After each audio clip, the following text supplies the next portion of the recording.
आज हम चर्चा करते हैं विजयनगर साम्राज्य के कृष्णदेवराय पर।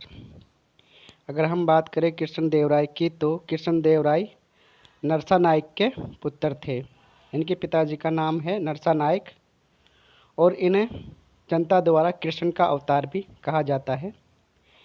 ये विजयनगर साम्राज्य के जितने भी वंश हुए, उन सभी वंशों में सर्वाधिक योग्य शासक थे।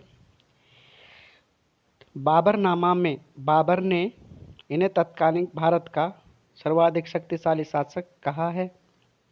अपने ग्रंथ बाबरनामा में बाबर ने इनको क्या कहा है कि ये उस समय का सर्वाधिक शक्तिशाली शासक था। कृष्णदेवराय जब राजा बनते हैं या इनका राज्याभिषेक होता है, तो उस समय इनके सामने प्रमुख समस्याएं होती है। उन समस्याओं में है पहली समस्या, सामंतों ने विद्रोह कर दिया।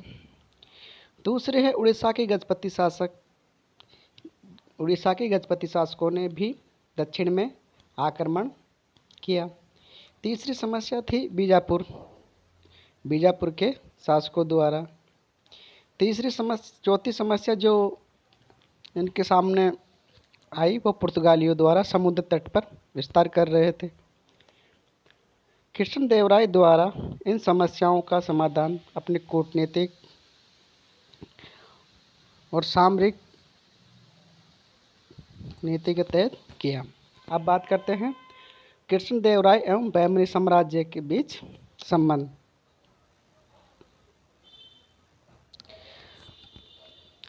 बहमनी जो साम्राज्य था, उस समय कृष्णदेवराय के समय बहमनी साम्राज्य का शासक था मोहम्मद द्वितीय।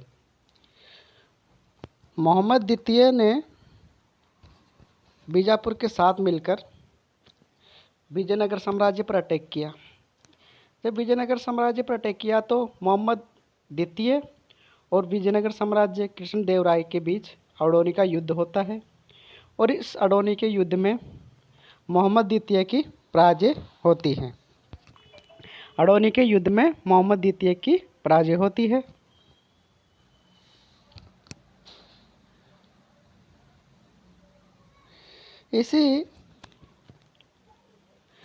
इसी समय जब पुर्तगाली भी ये देख रहे होते हैं कि मोहम्मद द्वितीय और कृष्णदेवराय के बीच युद्ध चल रहा है, तो इसका फ़ायदा उठाकर पुर्तगाली भी अपने साम्राज्य का विस्तार या अपने कारखाने या फैक्ट्रियां स्थापित करने की कोशिश करते हैं। पुर्तगाली गवर्नर जो है पुर्तगाली गवर्नर है अल्बुकर्क ने प्रथम दूत भेजा कृष्णदेवराय के पास। दूत भेजता है और कृष्णदेवराय से सहायता मांगता है कि कृष्णदेवराय जी, हमें जमोरिन के खिलाफ युद्ध करना है, तो आप हमें सैनिक सहायता दें, बदले में हम आपको घोड़े देंगे। लेकिन इस समय कृष्णदेवराय इसके प्रस्ताव पर कोई सहमति नहीं जताता या उत्तर नहीं देता है। उसके बाद में अल्बुकर्क दूसरा दूतमंडल भेजता है और दूतमंडल भेजकर भटकल में मंगनौर में कारखाना स्थापित करने की अनुमति प्राप्त करता है। दूसरी बार जो दूतमंडल भेजा गया, उसे सफलता मिलती है और कई कारखाने लगाने की अनुमति पुर्तगालियों को मिल जाती है।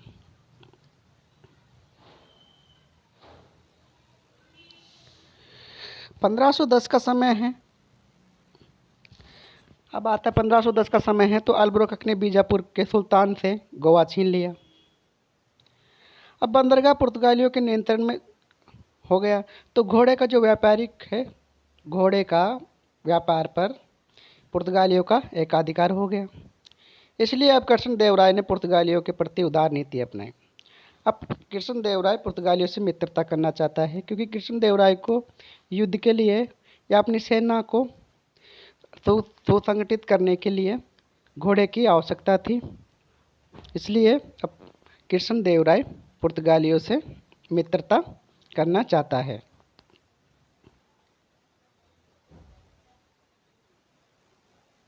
कृष्णदेवराय ने बीजापुर के शासक इस्माइल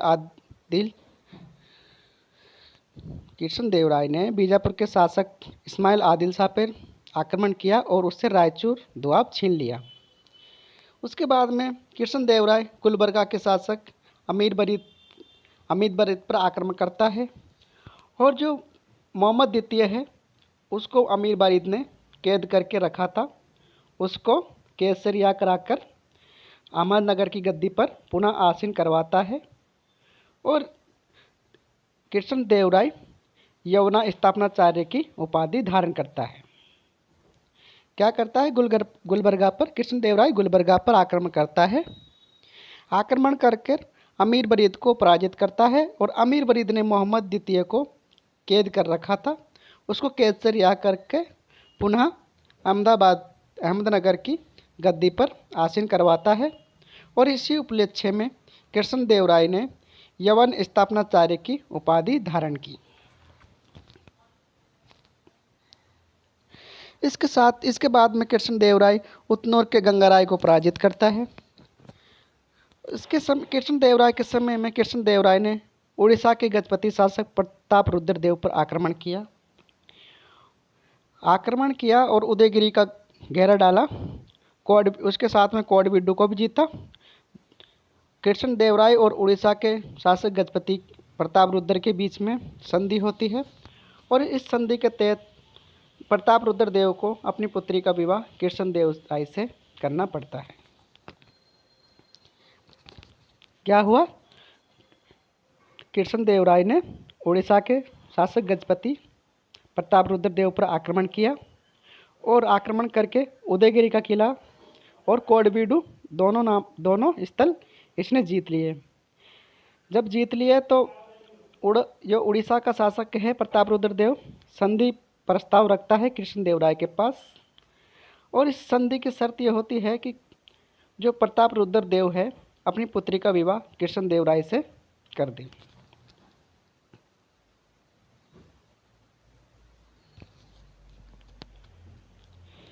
इस समय बीजापुर के शासक इस्माइल आदिल खां और उड़ीसा के गजपति दोनों ने मिलकर रायचूर द्वीप पर आक्रमण कर दिया और रायचूर द्वीप को जीत लिया।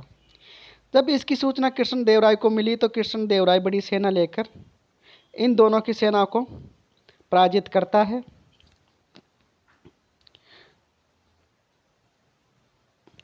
अब बात करते हैं कृष्णदेवराय की प्रशासनिक उपलब्धियों पर। अगर हम बात करें कृष्णदेवराय की प्रशासनिक उपलब्धियों पर तो कृष्णदेवराय एक योद्धा, अच्छा सेना नायक एवं कुशल प्रशासक है। कृष्णदेवराय ने उपाधि जो धारण की है महाराजा धीराज, सूरत, रायगंज, एक बड़े क्षेत्र पर कृष्णदेवराय का आधिपत्य था। तो कृष्णदेवराय का आधिपत्य बड़े क्षेत्र पर होने के कारण कृष्णदेवराय को अच्छा प्रशासन गठित करने की आवश्यकता थी। प्रशासन गठित करने के लिए उसने प्रशासन का पुनर्गठन किया, नायकों पर नियंत्रण रखा, प्रजाहित में कार्य किए। प्रजाहित के कार्य के लिए उन्होंने तालाब और नहरों का निर्माण करवाया। अपने साम्राज्य की जो इतनी भूमि थी, भूमि का सर्वेक्षण करवाकर उसके हिसाब से फिर कर का निर्धारण किया। भूमि का सर्वेक्षण कराकर कर का निर्धारण करता है। तो और काम क्या करता है? बंजर भूमि को कृषि योग्य बनवाता है, विवाह कर को समाप्त करता है। साहित्य के क्षेत्र में अब देखते हैं कृष्णदेवराय की उपलब्धियां। कृष्णदेवराय कला एवं विद्या का प्रेमी था। कृष्णदेवराय के काल को तेलुगु साहित्य का क्लासिक युग एवं तेलुगु काल का स्वर्ण युग कहा जाता है। कृष्णदेवराय के समय में कन्नड़, संस्कृत एवं तेलुगु भाषा का चरमोत्कर्ष था और विकास हुआ। कृष्णदेवराय ने तेलुगु भाषा में एक ग्रंथ आमुक्तमाल्यदा लिखा। कृष्णदेवराय ने तेलुगु भाषा में कौन सा ग्रंथ लिखा है? आमुक्तमाल्यदा। इसमें स्वयं धारण की गई मोतियों की माला। इसका आमुक्त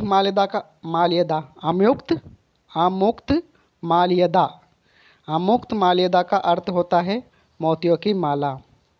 आमुक्त माल्यदा को तेलुगु साहित्य के 5 महाकाव्यों में से एक काव्य माना जाता है।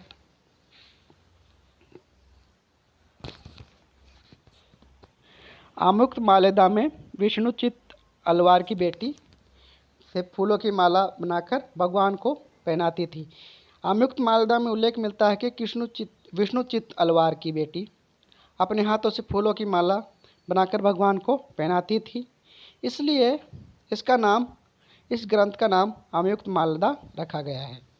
इसमें और चर्चा मिलती है वैष्णववाद की और विशिष्टा देवत्ववाद की।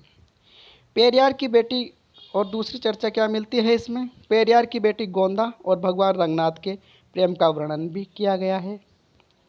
पेरियार की बेटी गोंदा और भगवान रंगनाथ के बीच जो प्रेम संबंध था उसका वर्णन भी आम्रयुक्त मालेदा नामक ग्रंथ में किया गया है।